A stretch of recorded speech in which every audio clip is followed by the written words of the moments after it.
নমস্কার বন্ধুরা, আমি সৌরভ আর আপনারা শুনছেন অদ্ভুত হলেও সত্যি। আজকের গল্প একটি শিকার কাহিনী, মহানন্দীর জঙ্গল। লেখক শ্রী দেবীপ্রসাদ রায়চৌধুরী।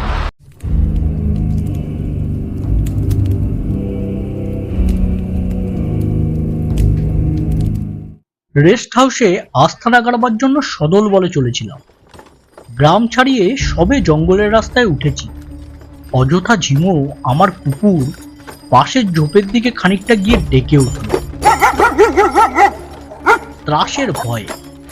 সঙ্গে সঙ্গে ঝোপ তোলপাড় হয়ে গেল। তারপরই দেখি বিরাট বাঘ শূন্যে উঠছে। মুহূর্তের ঘটনা, বাঘ বিপরীত দিকে জঙ্গলে ঢুকে গেল। আমি ভরা বন্দুক হাতে নিয়ে হতভম্বের মতো দাঁড়িয়ে রইলাম। উড়ন্ত বাঘ, লোকদের এলোমেলো ছুটোছুটি, গরুর গাড়ি খানায় পড়া ইত্যাদি বিশৃঙ্খলায় কি করব ভেবে পাচ্ছিলাম না। কিছু সময় কেটে যেতে দেখি খানায় পড়ে গাড়োয়ান অসাড় অবস্থায় রয়েছে। ভাবলাম গরু ভড়কাতে গাড়ি উল্টাবার ভয়ে মাটিতে লাফিয়ে পড়েছে, কোনো কঠিন পদার্থের সহিত ধাক্কা লাগায় অজ্ঞান হয়ে গিয়েছে। মুখে হাতে জল দিলেই ঠিক হয়ে যাবে। গাড়ি তখনও খাদে পড়ে কাত হয়ে আছে। বলদ দুটো প্রাণপণ শক্তিতে জোর চেরার চেষ্টা চালিয়েছে। অধিকতর বিপদের সম্ভাবনায় থেকে থেকে কান খাড়া করে জোরে জোরে নিঃশ্বাস ফেলছে। ইতিমধ্যে পলাতক মানুষগুলো ফিরে এসেছে। লোকেরা ফিরে আসতে গাড়োয়ানের কাছে এগিয়ে গেলাম। কি সর্বনাশ! রক্তের বন্যা বয়ে চলেছে, ঠিক বলিদানের পরের ঘটনার মতো। লোকটার একেবারে কোরবানি হয়ে গিয়েছে। গলা থেকে ঘাড় পর্যন্ত ক্ষতস্থান হাহা করছে। রক্তস্রোতের তখনও বিরাম নেই। জল ও ওষুধ সংগ্রহ করতে করতে লোকটা মারা গেল। জঙ্গলের পথ ছেড়ে আবার গ্রামের দিকে ফিরলাম গাড়োয়ানের অন্তিম ব্যবস্থার জন্য। ভিন্ন গায়ের মানুষ, নিজের গাড়িতেই তার শবদেহ ফেরত পাঠালাম। এই ঘটনার পর দুদিন কেটে গেছে জঙ্গলের রেস্ট হাউসে। স্বল্প পরিসর বারান্দায় ক্যানভাসের টুলে বসে আছি। সন্ধ্যা ঘনিয়ে এসেছে। চারধারে ঘন জঙ্গল, ছোট বড় ঝোপ দিয়ে শুরু। বাঘের আক্রমণে বহুবার মানুষকে ঘায়েল হতে দেখেছি, দু একজন মারাও পড়েছে। কিন্তু এইবারকার ঘটনা কেমনতর লাগছিল।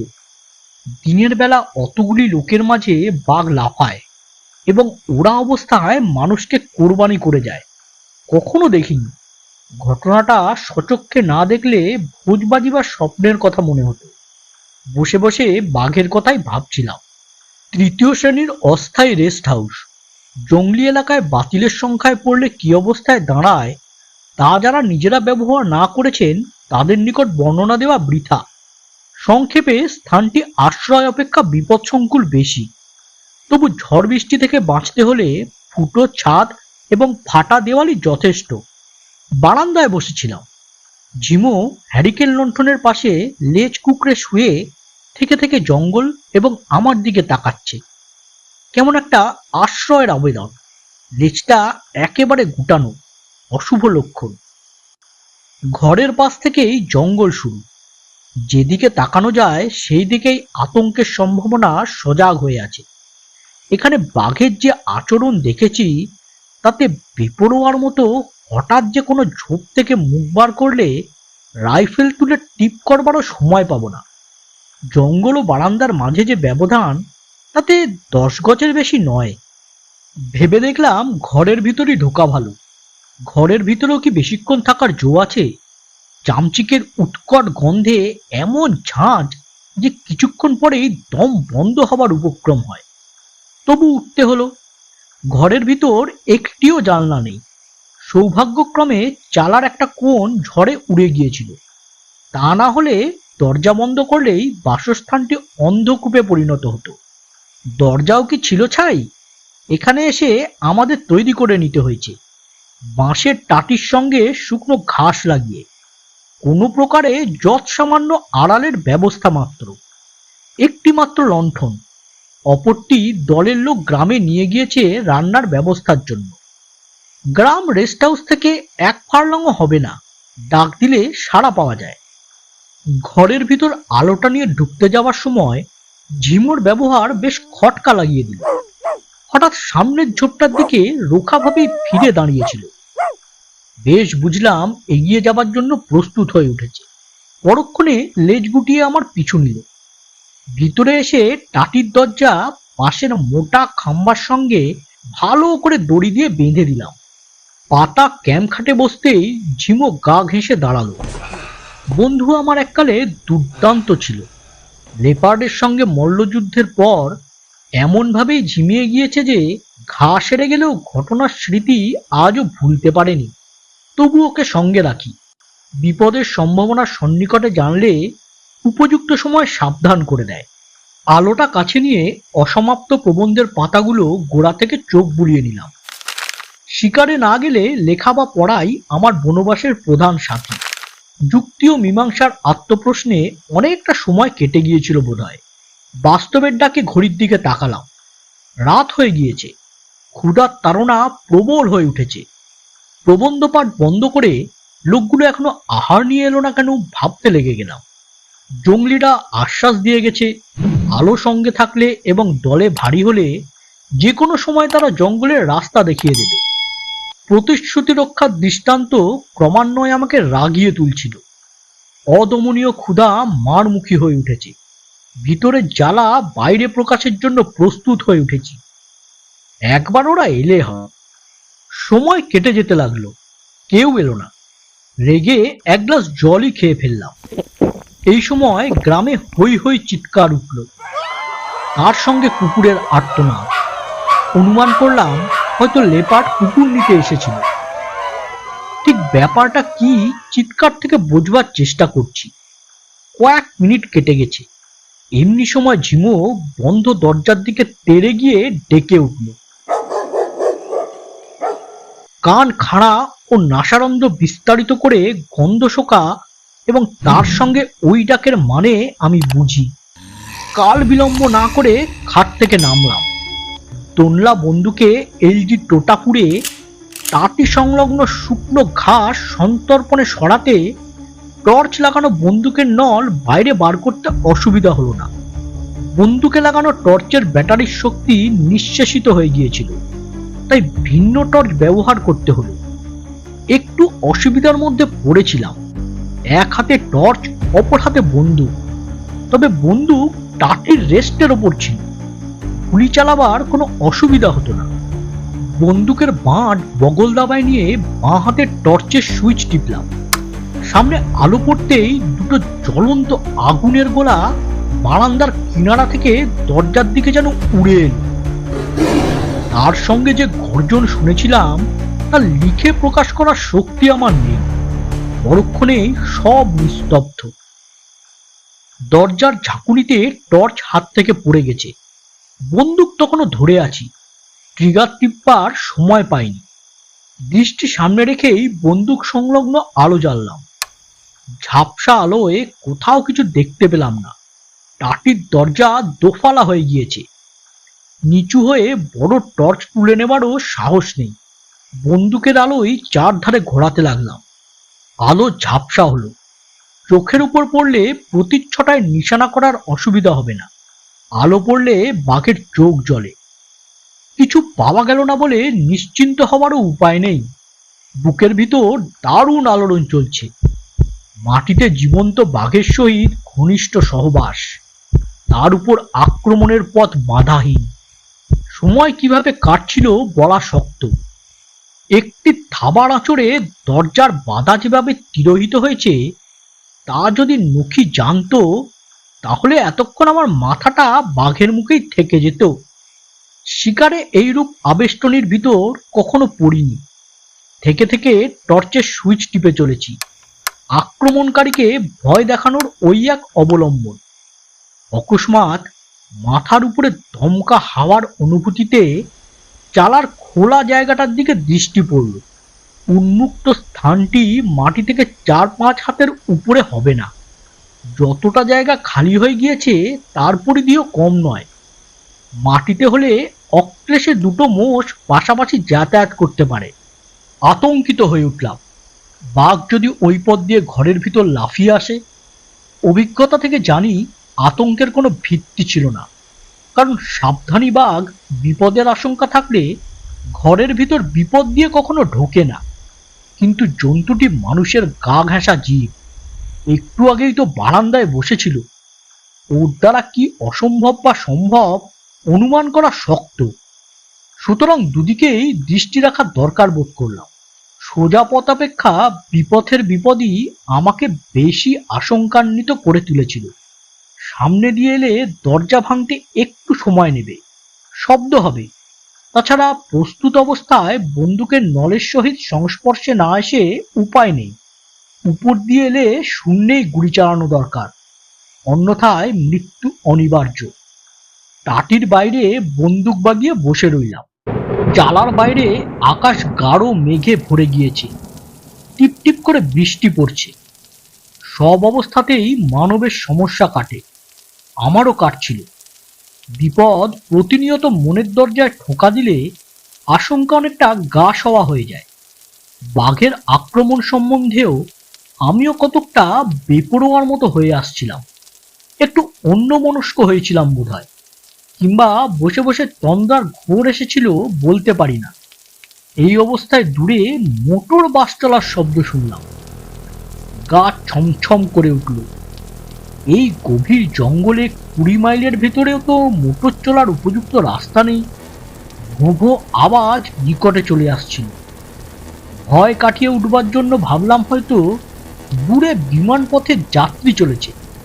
না, এ তো এরোপ্লেনের আওয়াজ নয়, মোটরবাসী হু হু করে এগিয়ে আসছে। গতি ক্রমান্বয়ে দ্রুততর হয়ে উঠেছে। দিশাহারা হয়ে যাচ্ছিলাম। শব্দের কারণ ঠিক করার শক্তি বাইরে চলে গিয়েছে।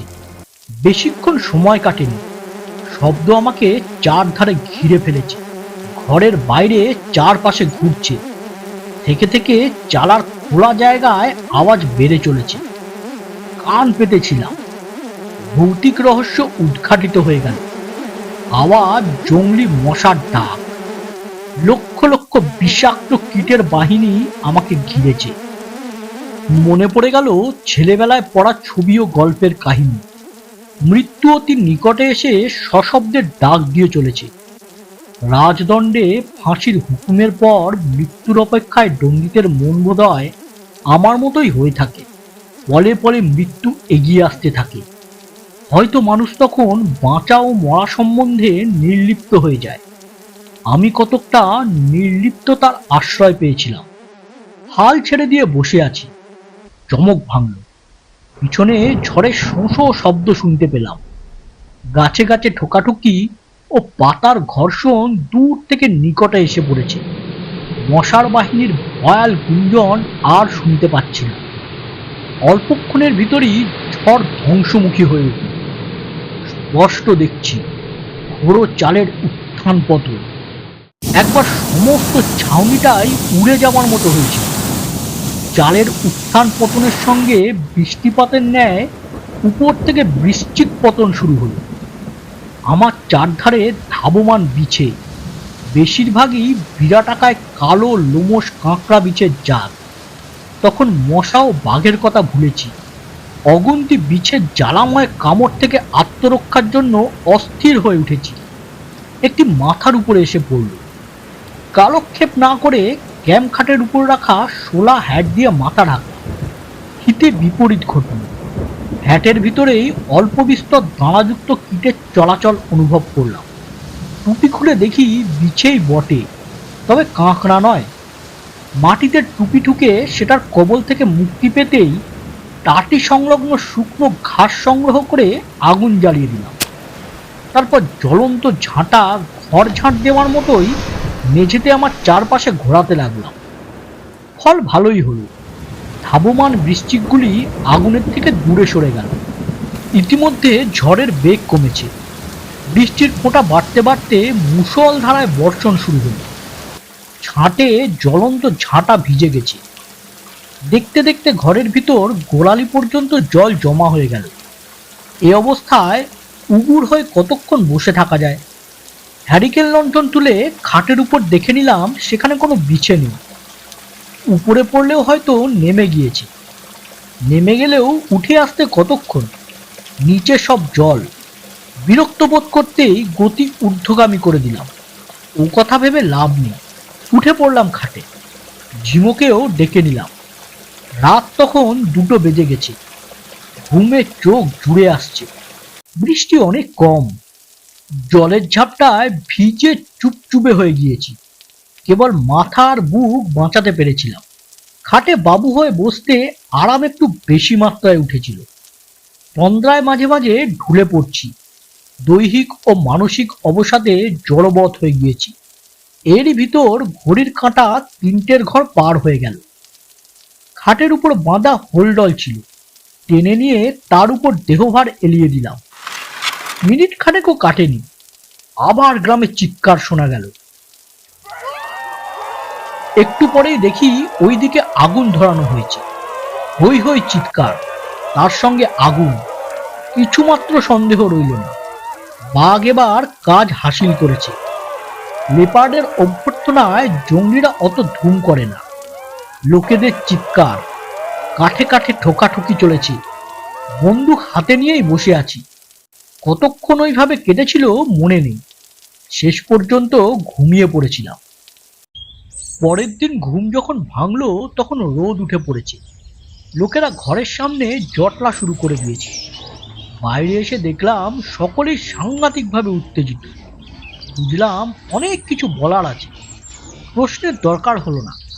স্থানীয় শিকারী রাতের ঘটনার বিশদ বিবরণ দিয়ে বলে চলল, বাঘ মোষ মেরে তাড়া খেতে খেতে প্রথমবার নাকি রেস্ট হাউসের দিকে পালিয়েছিল। তারপর আবার ফিরে আসে এবং সমস্ত রাত মরা মোষ এবং গ্রামের চারধারে ঘোরে। মোষ মারা পড়ার পর মানুষগুলি 1 মিনিটও ঘুমোবার অবসর পায়নি। শেষ পর্যন্ত ঘরের পিছনে এসে ডাকাডাকি শুরু করে দিয়েছিল। তখন আগুন জ্বালাতে পালায়। শিকারী 1 নলা ঠাসা বন্দুক দিয়ে চলন্ত বাঘের ওপর গুলি চালাতে সাহস পায়নি। ওরা 20 হাতের ভিতর বাঘ না পেলে গুলি চালায় না। চলন্ত বাঘের উপর নিশানা করা জঙ্গলি শিকারীদের শাস্ত্রবিরুদ্ধ কাজ। পরের ঘটনা দেখে প্রথমেই আমার নিজের সন্দেহভঞ্জন প্রয়োজন বোধ করলাম। বারান্দায় খোঁজা শুরু হলো। দেখা গেল এমোর থেকে ওমর পর্যন্ত রীতিমতো পায়চারির চিহ্ন রেখে গিয়েছে। পরে ঝিমোর সন্দেহের জায়গায় গিয়ে উঠলাম। স্থানটি একটি নাতি উচ্চ টিলা। আশেপাশে ঝোপ। দিনের আলো তলায় পৌঁছায় না। টর্চের আলোয় সামান্য চেষ্টাতেই দেখা গেল বাঘ এইখানেই বসেছিল। শুধু বসে থাকেনি, একবার আমাদের উপর লাফ মারারও চেষ্টা করেছিল। সামনে এগিয়ে আসা এবং বসার ছাপ থেকেই তা বোঝা যায়। দুর্দান্ত সাহস বলতে হবে। আমার দৃঢ় ধারণা জন্মালো পরিত্যক্ত রেস্ট হাউসই ছিল বাঘের আস্তানা। নিজের ঘর অপরিচিতদের দখলে যাওয়ায় সহ্য করতে পারছিল না, অথবা কৌতূহল চরিতার্থ করবার জন্যই এসে থাকবে। ঘরের ভিতর আলো জ্বললে তারই গা লাগা বারান্দাটায় বাঘ বসে। ভিতরের খবর জানবার চেষ্টা করছে এরকমটি কখনো শুনিনি। ফিরে এসে ঘরের ভিতর পরীক্ষা শুরু করলাম। মেঝেতে কোনো দাগ দেখার উপায় নেই, তখনও জল জমে রয়েছে। 3য় শ্রেণীর অস্থায়ী রেস্ট হাউসে নর্দমার ব্যবস্থা বড় একটা থাকে না। ঘরের ভিতরের আলো কেবল চালার উন্মুক্ত স্থানের নিচে পাওয়া যায়। বিপরীত দিকের দেওয়াল অন্ধকারে ডোবা। টর্চের আলো এদিক ওদিক ঘোরাতে দরজার পাশে কাঠের থাম্বার উপর নজর পড়ল। নিয়মিত নখ আঁচড়ানোর দাগ, প্রায় 7 ফুটের কাছাকাছি রয়েছে। যা ভেবেছিলাম তাতে কিছুমাত্র সন্দেহের ফাঁক রইল না। এইটি বাঘের বাসস্থান। একটি বিষয় নিশ্চিন্ত হলাম, বাঘ দূরে পালাবে না। প্রথম কারণ সদ্য মারা মোষ, দ্বিতীয় গ্রামের গা ঘেঁষে থাকা স্বভাব, তৃতীয় আশ্রয়ের বিলাস। বাঁধা ঘরে বাস রীতিমতো শৌখিনতার ব্যাপার। মুখ দিয়ে বেরিয়ে এলো, আজই বাঘ মেরে দেব। কথাটা বলেই জিজ্ঞেস করলাম, মরা মোষটাকে আগলাবার ব্যবস্থা করা হয়েছে তো? শিকারী উত্তর দিলে, একেবারে জঙ্গলের কিনারায় নিয়ে গিয়েছে, ওখানে কেউ পাহারা দিতে রাজি হলো না। শিকারীর উক্তি সুখবর হিসাবে গ্রহণ করতে পারলাম না। গ্রামে ফিরেই বনবাসের সরঞ্জাম নির্দিষ্ট ঘরে রেখে ঝিমোকে শিকলে বাঁধলাম। জখমি কুকুর সঙ্গে নেওয়া বৃথা। বেচারা আর এগিয়ে গিয়ে আমাকে আগুয়ান হবার সাহস দিতে পারে না। মরা মোষের সন্ধানে বার হলাম। তাড়া খাওয়ার পর বাঘ যেখানে তার আহার গত রাত্রে ছেড়ে দিয়েছিল সেদিকে দলের লোকরা এগুতে লাগলো। আমি রাইফেল ভরে নিয়ে তাদের পিছু নিলাম। খানিকটা পথ এসে লোকগুলি থেমে গেল। একটা জটলা পাকিয়ে উঠেছিল। আমি ওদের ভিতরে আসতে একজন দূরে একটি স্থান নির্দেশ করে বললে, ওইখানে মোষটাকে ফেলে দিয়েছিল। আমি বললাম, আরেকটু এগিয়ে দেখাও, রাত্রে দেখেছো? ঠিক ওইখানটা নাও হতে পারে। চলার পথে খাড়াই ঘাস, এইখান থেকেই আরম্ভ। লোকগুলি আর এগুতে চায় না। সত্য কথা লুকাবো না, কেমন একটা অজ্ঞাত আতঙ্ক আমার ভিতরেও উঁকি মারছিল। ঝাড়া 4-5 ফুট খাড়াই উলু ঘাস, তলায় দুহাতের ভিতর যদি বাঘ আত্মগোপন করে থাকে তো দেখবার উপায় নেই। তবে মাঝে মাঝে খোলা জমি আছে, তাতে ভরসার কিছু নেই। বাঘ আক্রমণ করে পালাবার পথে তার চেহারাটা হয়তো ক্ষণিকের জন্য নজরে আসতে পারে। শিকারির দিকে তাকালাম, সেও দেখি দমনা। আবেদনীয় প্রভাবে আমারও ভিতরকার শিকারী কাবু হয়ে গিয়েছে, অথচ অহংকারকে নত করতে পারছি না। নিজের ব্যবহারে নিজের কাছেই লজ্জিত হয়ে পড়েছিলাম। দ্বিধা ও সাহসের টানাপূরণে শেষ পর্যন্ত অহমিকাই জয়ী হয়ে উঠল। একলাই সকলকে ফেলে এগুতে লাগলাম। ঠিক জানতাম প্রতিটি পদক্ষেপে বিপদের কাছে এগিয়ে চলেছি। চলার সময় শুধু সামনে দৃষ্টি রাখিনি, পাশের খাড়ায় ঘাসের ডগার মাথা মাঝে মাঝে দেখে নিতাম নড়ছে কিনা। ক্রমে নির্দিষ্ট স্থানে এসে উপস্থিত হলাম। মোষ সেখানে নেই। মোচড়ানো ঘাসের উপর ঠাক ঠাক রক্ত জমে গিয়েছে। সামনে জমার ঝোপে বিরাট ফাঁক। মোষকে হেঁচড়ে টেনে নেবার দাগ ওই ঝোপের ভিতর চলে গিয়েছে। মোষের অন্তর্ধান রাত্রে হয়নি, কারণ সারা রাতি আগুন নিয়ে লোকেদের গোলমাল চলেছে।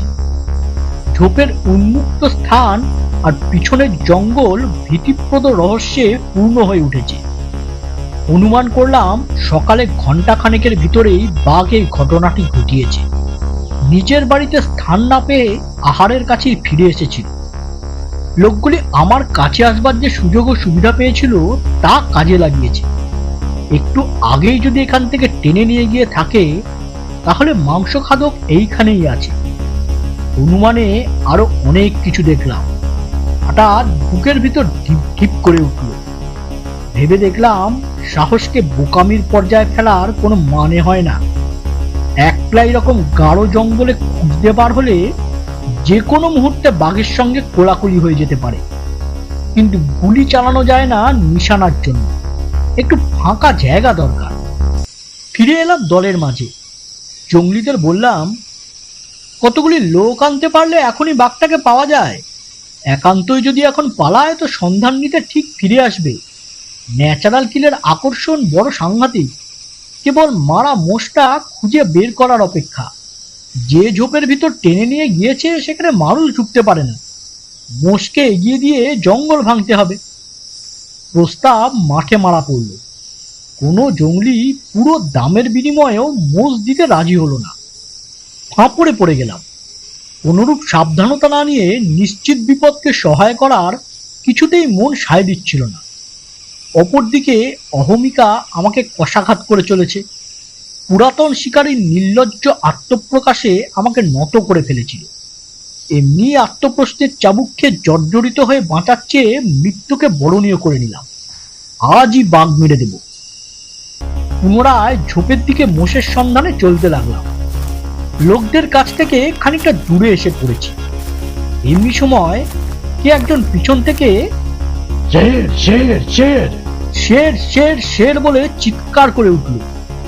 চারপাশে খাড়াই ঘাসের ডগা লক্ষ্য করে দেখলাম অতি দূরে পূর্ববর্তী ঝোপের ডান দিকে উলু ঘাস বিভক্ত হয়ে দুলছে। দোলা অগ্রগামী। নিচে কোনো বড় জানোয়ার ধীরে সন্তর্পণে চলেছে। ঘাস যেভাবে দুপাশে হেলে পড়ছে তাতে জানোয়ারের যে বৃহৎ আকার সে বিষয়ে সন্দেহ হবার কিছু নেই। তখনও আমার পিছনে লোকদের হট্টগোল চলছে। হঠাৎ দেখলাম ঘাসের ডগা নড়া থেমে গিয়েছে। লক্ষণটি ভালো লাগলো না। আক্রমণ অথবা পলায়ন দুটো যে কোনো একটা ঘটতে পারে। একটা সান্ত্বনা পেলাম, যেখানে মোষের চাপ রক্ত দেখেছিলাম তার নিকটেই একটি গাছ আছে, কতকটা বাবলা গাছের মতো, তবে আকারে অনেক বড়। উপরে উঠতে পারলে শিকার করা চলে এবং শিকার হয়ে যাওয়া থেকে বাঁচাও যায়। মন দৃঢ় করে গাছের দিকে এগুতে লাগলাম। দৃষ্টি ক্ষণে ক্ষণে যেখানে ঘাসের ডগা নড়া থেমে গিয়েছিল সেই দিকে নিক্ষেপ করতে লাগলাম। আশ্রয়ের কাছে এসে দেখলাম গাছ কাঁটায় ভরা, তবু উপরে উঠা ছাড়া উপায় ছিল না। উপরে উঠবার সময় কাঁটা সামলাতে গিয়ে বিপদসংকুল স্থানটার দিকে দৃষ্টি ঠিক রাখতে পারিনি। যাক, অনতিবিলম্বে বিপদের কেন্দ্র থেকে অনেকটা উপরে উঠে গিয়েছি। যেখানে বাঘের চলা থেমে গিয়েছিল সেই দিকে মুখ করে রাইফেল বাগিয়ে ডালের উপর বসতে যাচ্ছিলাম। বসা আর হলো না। বাঘ নিচের ঝোপ থেকে মাথা বের করেছে। মুহূর্তের ভিতর সমস্ত দেহটা বার হয়ে এলো। তারপরে বিকট গর্জন আর লাফ। অকস্মাৎ ভূমিকম্পে পাহাড় ধসে যাবার মতো ঘটনা। High velocity 500 point bore rifle হাতে অভিজ্ঞ শিকারী জ্ঞান হারাতে বসেছিল। হুঙ্কার আমাকে রীতিমতো নাড়া দিয়েছিল। টলায়মান সাহস নিয়ে প্রাণ রক্ষার চেষ্টা করলাম। নানা বাধা অগ্রাহ্য করে কোনো প্রকারে রাইফেলের নল ঘোরালাম। নল ঘুরল বটে, কিন্তু উল্টো অবস্থায়। ম্যাগাজিন চেম্বার ঊর্ধ্বমুখী হয়ে আছে। অস্ত্রের সর্বাঙ্গে লতার বের, ঘুরিয়ে সোজা করবার উপায় নেই। লতার বের থেকে নলকে মুক্ত করবার চেষ্টা করছি, এমনি সময় বাঘ লাফ মারল। পরক্ষণেই একটি থাবা আমি যে ডালে দাঁড়িয়েছিলাম তার নিচের ডালে এসে পড়ল। বাঘ শূন্যে ঝুলছে এবং প্রাণপণ শক্তিতে উপরে উঠবার চেষ্টা করছে। তখনও বন্দুকের নল বাঘের দিকে নিয়ে আসতে পারিনি। লতার বাঁধনে আটকে পড়েছিল। মরিয়া হয়ে টান মারলাম। বন্দুকের নল ফিরল বটে, কিন্তু ঝাঁকুনিতে আমার পা পিছলে নিচের ডালে এসে পড়ল। অন্য ডালের ঠেকা না পেলে মাটিতে এসে পড়তাম। যেখানে আমার ডান পা এসে পড়লো সেইখানেই বাঘের মুখ। তখন কি ঘটছে না ঘটছে ঠিক বুঝে যে কাজ করছিলাম তা বলতে পারি না। বাঁচার দারুণ আবেগ আমাকে যন্ত্রচালিতের মতো করে ফেলেছিল। কেমন করে বন্দুকের নল বাঘের মুখের সামনে এনে ফেলেছি। মাথার দিকে আনবার আগেই নলের উপর কামড় পড়ল। কামড়ে এসে উপরে উঠতে চায়। আমি বন্দুক ফেলেই বাধা দেবার চেষ্টা চালিয়েছি। ট্রিগার আঙুলের উপর রয়েছে, অথচ টেপার কথা ভুলেছি। ঠেলাঠেলিতে আমার অজ্ঞাতেই ট্রিগার পড়ে গেল। বন্দুকের নল তখন বাঘের গলার ভিতর। এইটুকু মনে আছে, বন্দুকের অস্বাভাবিক আওয়াজ শুনেছিলাম। তার পর মুহূর্তেই দুজনাই মাটিতে পড়ে গেলাম। মহানন্দীর পরের ঘটনায় বাঘের চামড়ার বালাপোষ আর আমার হাসপাতাল বাস, অনেক কিছুই আছে। তা নিয়ে গল্প বাড়িয়ে লাভ নেই। শেষের কথায় এইটুকু বলতে পারি, আমার শিকার ট্রফির মধ্যে বাঘে কামড়ানো বিকল রাইফেল একটি প্রধান প্রদর্শনীর স্থান দখল করে আছে। কেমন লাগলো বন্ধুরা আজকের এই গল্পটি? ভালো লাগলে একটি লাইক করুন আর শেয়ার করুন সকলের সাথে। আর হ্যাঁ, চ্যানেলটি সাবস্ক্রাইব করতে ভুলবেন না জানো, কারণ এই রকম গল্প নিয়ে প্রতি শনিবার ঠিক দুপুর 1টায় আমি হাজির থাকছি এই চ্যানেলে। তাহলে বেল আইকনটিও টিপে দিন, তাহলে আপনাদের কাছে নোটিফিকেশন পৌঁছে যাবে। তাহলে আজকের মতো নমস্কার।